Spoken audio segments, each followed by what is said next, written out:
ગણદેવીના ખારેલ નજીક express હાઈવેના toll નાકા પાસેથી પોલીસે ટેમ્પો ટ્રાવેલરમાં લઈ જવાતો 4,70,000નો વિદેશી દારૂ સાથે ચાલકને ઝડપી પાડ્યો તો દારૂનો જથ્થો મંગાવનાર સહિત 3ને વોન્ટેડ જાહેર કર્યા હતા।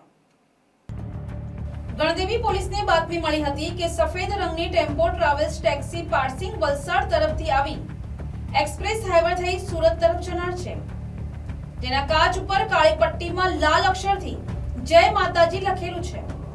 પોલીસે ગણદેવા એક્સપ્રેસ હાઈવે ટોલ નાકા નજીક બાતમીને આધારે વોચ ગોઠવી હતી અને બાતમીવાળી ફોર્સ કંપનીની ટેમ્પો ટ્રાવેલર્સ નંબર GJ14X0813 રોકી તલાશી લીધી હતી, જેમાં 4,70,600 ની વિદેશી દારૂની બોટલ નંગ 1296 મળી આવી હતી, જેથી 7 લાખનો ટેમ્પો ટ્રાવેલર્સ 10,000નો મોબાઈલ મળી કુલ 11,27,600 રૂપિયાનો મુદ્દામાલ કબજે લીધો હતો અને ટ્રાવેલર્સ ચાલક રમેશગીરી ઈશ્વરગીરી ગોસ્વામીની ધરપકડ કરી હતી, જ્યારે માલ મંગાવનાર ગાંધીધામ કચ્છના અમિત અને માલ ભરી આપનાર નંબર વિહોણી સ્પ્લેન્ડર બાઇક સવાર 2 જણને વોન્ટેડ જાહેર કર્યા હતા।